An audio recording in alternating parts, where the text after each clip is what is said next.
భార్యని ఒకవేళ ఏదైనా చేశావో అగ్గి నారదు, పురుగు సావని అగ్గిని కూడా నేను పంపిస్తా అంటాడు దేవుడు.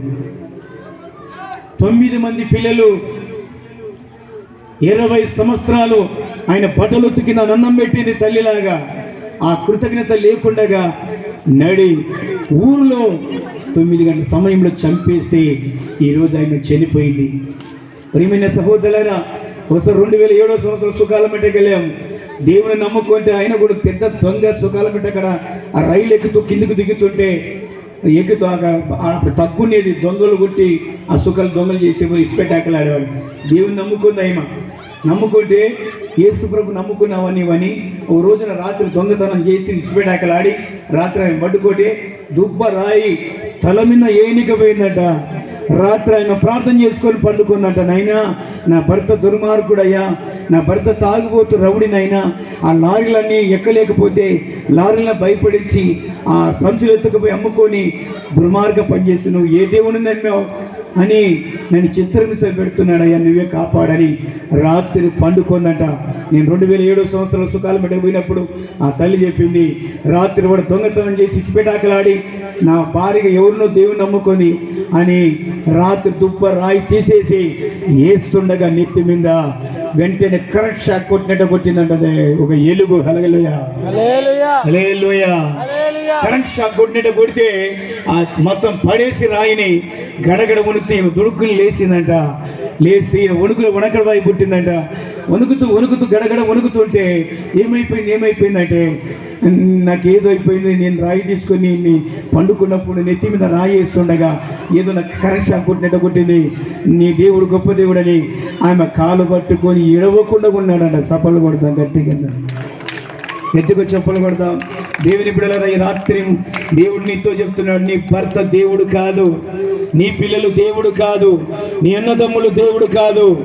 తల్లి గర్భములు 9 మాసాలు కంచె వేసి కాపాడి నేను చల్లగా ఈ ప్రకృతులకు విడిచిన భూమాకాశాన్ని సృష్టించిన సృష్టికర్త మీద నువ్వు నమ్మకం ఉంచాలి, కానీ నీ భర్త మీద నువ్వు నమ్మకం ఉంచకూడదు, నీ పిల్లల మీద నమ్మకం ఉంచకూడదు. ఆ బిడ్డ దేవుని నమ్ముకుంది కనుక, ఆ బిడ్డ దేవుని మీద ఆధారపడింది కనుక మధ్యరాత్రి వాడు దుర్మార్గుడు ఇసుపెటాకలాడి దొంగతనాలు చేసి తాగి తందనలాడి రాయి లేపేస్తుండగా దేవుడు ఆ రాత్రి ఆయన దర్శించి కరెంట్ షాక్ కొట్టినట్టు కొట్టేసి భయపడించేస్తే ఆయన దేవుడు బతికించాడని ఆ రోజు 2007 సంవత్సరంలో సాక్ష్యం చెప్పింది. దేవుని బిడ్డలారా, చాలా మంది దుర్మార్గులు ఈ భూమి మీద ఉన్నారు. క్రీస్తు శకములు క్రీస్తు పూర్వములు కూడా ఎందరో దుర్మార్గులు ఉన్నారు. ఒకసారి ఒకటే కుమార్తె ఉంది ఆయనకి, ఒకటే కుమార్తె ఉంది. ఒక రోజున అల్లుడు ఇంటికి వచ్చాడు. అల్లుడి ఇంటికి వచ్చిన తర్వాత అల్లుడు ఇంటికి వచ్చాడు కదా, నా కూతురు అల్లుడు నా కూతురు భర్త కదా అని గాఢాభారంగా 5 రోజులు మంచి భోజనాలు పెట్టి నా కుమార్తెను మంచి చూసుకుంటావా అల్లుడా, మంచిగా ఉండాలి, మామ ఎంతో గాఢాభారంగా ఒకటే కుమార్తె కదా అని కొన్నంత ఆశలు కలిగి పెంచుకొని వాళ్ళ అల్లుడికి ఎంతో పుష్టి అయిన పదార్థాలు ఇచ్చి డబ్బులు ఇచ్చి బాగా చూసుకున్నామని సాగనంపించాడు బిడ్డని అల్లుడిని. బైబిల్లోన సాగనంపిస్తే అప్పట్లో గాడిదలు ఉన్నాయి, గాడిదల మీద కట్టుకొని ప్రయాణం చేస్తున్నప్పుడు ఒక ఊరు వచ్చింది. ఆ ఊరు వచ్చిన తర్వాత మొబ్బు అయిపోయింది. మొబ్బు అయినప్పుడు అప్పట్లో లైట్లు ఉండేటివి కాదు, గాడిద మీద ప్రయాణం చేసేవాళ్ళు. ఆ ఊరు వచ్చినప్పుడు ఆ ఊరు కాడ గమని కాడ కూర్చొని ఉన్నారు. ఈ ఊర్లో ఎక్కడైనా బస చేద్దాము, ఎక్కడైనా సత్రం ఉందా, ఏడైనా ఉందా బస చేద్దామని చెప్పి బస చేద్దామని అక్కడిని కూర్చున్నారు. కూర్చుంటే ఒక ఆయన పొలములు పనిచేసి ముసలాయన ఆ ప్రాంతం నుంచి వస్తూ ఉన్నారు. ఈ భార్య భర్తలు ఆ గాడిద మీద వచ్చి ఊరుబేట్ల కూర్చొని ఉన్నారు. ఆ ముసలాయన అడిగాడు. ఏమని అడిగాడో బైబిల్ ఉన్నవాళ్ళు న్యాయాధిపతుల గ్రంథము 19వ అధ్యాయం, బైబిల్ ఉన్నవాళ్ళు న్యాయాధిపతుల గ్రంథము 19వ అధ్యాయము 16వ వచనం చదువుదాం. న్యాయాధిపతుల గ్రంథం. ఆ చోటు మనుషులు ఆ, బెన్యామీయులు ఉమ్, సాయంకాలమున ఆ, ఒక ముసలివాడు పొలములోని తన పని నుండి వచ్చెను. ఉమ్. అతడు ఎఫ్రాయిముల మన్య ప్రదేశం నుండి వీళ్ళు ప్రయాణం చేసి వెళ్తున్నారు. ఒకటి కూతురు మంచి గాఢాభారంగా పెంచాడు తండ్రి. ప్రయాణం చేసి పంపిస్తున్నారు. అక్కడ వెళుతున్నారు. ఆ ఊరు కాటుకు వచ్చిన ముసలి ఆయన వచ్చాడు పొలం నుంచి. వచ్చిన తర్వాత వీళ్ళని ఏమడుగుతున్నాడు? గిబియాలో నివసించేవాడు. ఆ, అతడు కన్నులెత్తి ఊరు సంత వీధులలో ప్రయాణస్తుడైన ఆ మనుషుని చూచి, ఆ, నీవెక్కడికి వెళ్ళుచున్నావు? నువ్వు ఎక్కడికి వెళ్తున్నావు? నువ్వెక్కడి నుండి నువ్వు ఎక్కడి నుంచి వచ్చావని భార్య భర్తలని ఇద్దరిని అడిగాడు. అందుకతడు మేము యూదా బెత్లెహేముల నుండి ఎఫ్రాయిముల మందిరం అవుట్లకును వెళుతున్నాము. అక్కడ వాడను. నేను యూదా బెత్లెహేముకు పోతున్నాను. నేను దేవుని మందిరానికి నా భార్య నేను వెళుతున్నాను. తన ఇంట నన్ను చేర్చుకునలేదు. ఎవరు మీ ఊర్లో నేను ఎవరు కూడా ఏ ఇంట్లోనూ చేర్చుకోలేదు. అయితే నా గాడిదలకి గట్టి మొదలైన మేతయు గట్టి ఉన్నది. నాకు నా పనికెత్తలకు నా భార్యకి నీ దాసులతో కూడా నాకు అన్ని సామాగ్యం ఉన్నది. నా నౌకర్లకును ఆహారము ద్రాక్షరసం భోజనము గడ్డి గాడిదలకు అన్ని ఉన్నది. ఏది తక్కువ లేదనా పెద్ద మనిషికి సాయంకాలము ఆ ఊరి గమని కాడ కూర్చున్నారు భార్య భర్తలు. పెద్ద మనిషి మాకు అన్ని ఉన్నాయి, అన్ని గడ్డి ఉన్నాయి, ఆహారం అనేది ద్రాక్షరసం మాకు సమృద్ధున్నది. కానీ మాకు నివాసం మాకు వెళ్ళడానికి రాత్రి అయిపోయింది. ఒకవేళ మాకు నివాసం ఉండడానికి ఎక్కడ లేకపోతే ఇక్కడే కూర్చున్నాం పెద్ద మనిషి అంటే. ఆ పెద్ద మనిషి అన్నాడు, రా అని చెప్పి మా ఇంటికి తీసుకుపోతాను అని చెప్పి ఈ ముసలి పెద్ద మనిషి ఆ ఇద్దరు భార్య భర్తలు తీసుకుపోయాడు. చదువుకుంటూ ఆ ముసలివాడు నీకు క్షేమమవును గాక. నీకేమైనా తక్కువైన ఎడల వాటి భారము నా మీద ఉంచుము. మెట్టుకు వీధిలో రాత్రి గడపకూడదని చెప్పి తన ఇంట తను చేర్చుకొని గాడిదల కొరకు మేత సిద్ధపరిచెను. అప్పుడు వారు కాళ్ళు కడుక్కొని అన్న పానములు పుచ్చుకొని. ఆ పెద్ద మనిషి చెప్పిన తర్వాత పెద్ద మనిషి తీసుకుపోయి ఇంట్లో పెట్టాడు. వీళ్ళు కాళ్ళు కడుక్కొని ఇంట్లో బస చేస్తున్నారు. అన్నపానాలు పుచ్చుకొని వారు సంతోషించుచుండగా వాళ్ళ ఇంట్లో నా ముసలాయన ఇంట్లో సంతోషిస్తూ భార్య భర్తలు అన్నపానం తీసుకొని తిని సంతోషిస్తుండగా ఆ ఊరి వారిలో కొందరు పోకిరీలు రౌడీలు గుండాలు దుర్మార్గులు ఆ ఊరి వాళ్ళ ముసలాయన ఇంటికాటికి వచ్చాడు. రాత్రి ఆ ఇల్లుని చుట్టుకొని తలుపు కొట్టి ఇంటికి వచ్చిన మనిషిని మేము ఎరుగునట్లు ఆ ఊర్లో ఉన్న పొకిరి వాళ్ళు, పనికి మాల వాళ్ళు, వ్యాపారాలు చేసేవాళ్ళు, పొకిరి వాళ్ళు వీళ్ళని ఇంట్లోకి చేర్చుకున్నాడు ఆ ముసలోడని తెలుసుకొని ఎక్కడి నుంచి వచ్చారని రాత్రి వచ్చి, ముసలోడా మీ ఇంట్లోకి వచ్చిన వాళ్ళు ఎవరు? ఆ మనుషులు ఎవరు? ఎక్కడి నుంచి వచ్చారు అని అడిగారు. అడిగితే అయ్యా వేరే దేశం నుంచి వచ్చారు, మళ్ళా మీరు పొరపాటున ఆయనలో వాళ్ళ గురించి మీరు ఆలోచించకండి అని చెప్పాడు. చెప్పినా కూడా ఖచ్చితంగా దౌర్జన్యం చేసి ఏదేదో బెదిరిస్తుండగా ఆ తలుపు తెలిసి ఆ ఆయన భార్యని ఆయన కుమార్తెని తీసుకుపోయి రాత్రంతా వాళ్ళ జీవితాన్ని చింతకుండగా మార్చారని బైబిల్ చెప్తున్న నగ్న సత్యం. 21 వచ్చిన చదువుదాం. 21 వచ్చిన. ఇంటి యజమానుడైన మనుషుడు వారి యొద్దకు బయలుదేరి నా సహోదరులారా అది కూడదు, అట్టి దుష్కార్యము చేయకూడదు. ఈ మనుషుడు నా ఇంటికి వచ్చిన గనుక మీరు ఈ వెర్రి పని చేయకుడి. ఇదిగో కన్యకైన నా కుమార్తెలు ఆ మనుషులు ఉపపత్తియునున్నారు.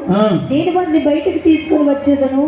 మీరు వారిని నీచపరిచి ఇష్ట ప్రకారముగా వారి ఎలా జరిగింపవచ్చును గాని ఈ మనుషుని ఎడల ఈ వెర్రి పని చేయకూడదు వారితో చెప్పాను గాని అతని ముసలోని మాట వినుటకు వారికి మనసు లేదు కనుక ఆ మనుషుడు బయటనున్న వారి యొద్దకు తన ఉపపత్తిని తీసుకొని పోగా వారు ఆమెను కూడి ఉదయం వరకు ఆ రాత్రంతా ఆమెను చెరుపుచూ ఉండిరి.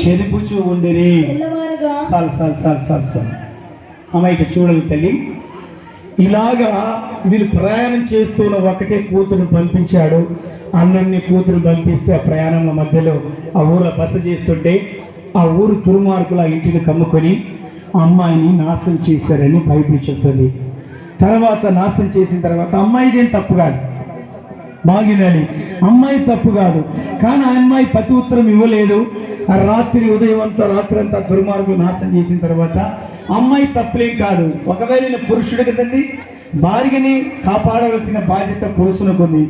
కానీ కాపాడుకోలేకపోయిన శాతగాని వాటితో సమానం. తర్వాత ప్రత్యుత్తరం ఇవ్వలేదు. ఆయన పొద్దున్న లేచి అమ్మాయిని తీసుకొని వాళ్ళ ఊరికి వెళ్ళాడంట.